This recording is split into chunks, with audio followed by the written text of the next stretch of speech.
ओम नमस्ते जी। मैं अग्नि देवारी है। आइए आज हम एक बात पर एक छोटे से उदाहरण के साथ और चर्चा करते हैं कि जो आजकल जो हस्त मैथुन है या गलत फिल्में हैं या फिर लड़कियों के साथ आदि गलत संपर्क है, क्या वास्तविकता में इनके ऊपर विजय पाई भी जा सकती है या सिर्फ कल्पनाएं हैं या विजय नहीं पाई जा सकती? आइए इस पर विचार करते हैं।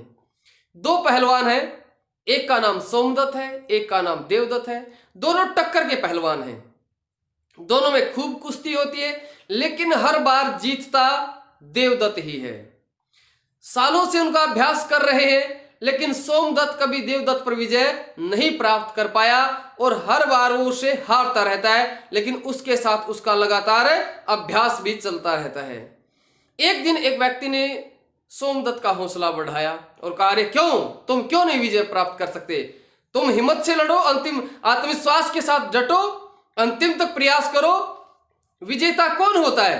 अरे विजेता वही तो होता है जहां सब थक कर हार कर रुक जाते हैं, वहां पर जो एक कदम आगे रख देता है वही विजेता होता है।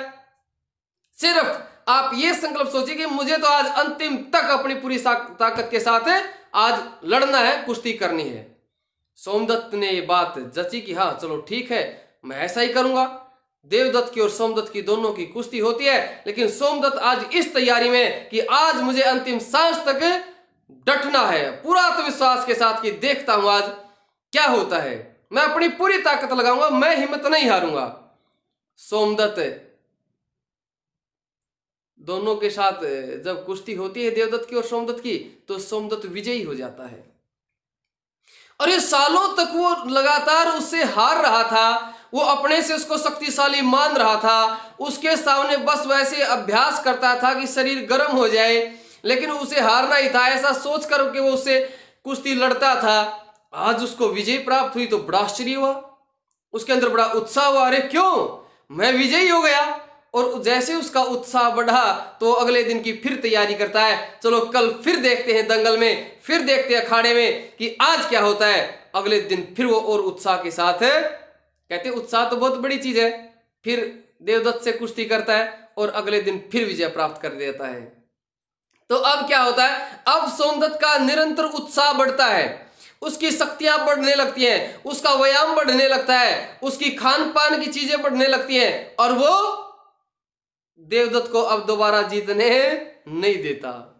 तो मैं आपसे यही कहना चाहता हूं, जब काम वासना आपको सताए, एकांत स्थान है, सारे वासना के साधन उपलब्ध हैं, आप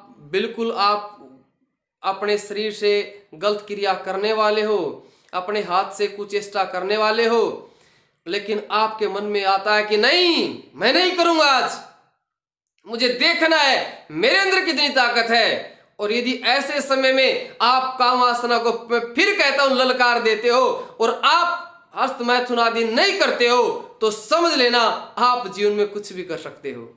अरे जिस व्यक्ति ने कामवासना रूपी शत्रु पर विजय प्राप्त कर ली, वो कोई छोटी बात है क्या? यदि आपने जीवन में कभी भी एक बार करके देखना, फिर देखना आपका उत्साह कितनी चरम सीमा पर जाएगा और दिन प्रतिदिन आपके अंदर लगेगा, अरे क्या एकांत कुछ नहीं है और मैं नहीं करूंगा, मुझे नहीं करना है। आपका उत्साह दिन प्रतिदिन बढ़ता जाएगा।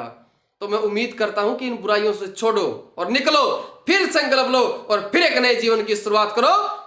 सफलता आपके कदमों में होगी, ब्रह्मचर्य आपके सिर का मुकुट होगा और आप कहोगे मैं हूं ब्रह्मचारी।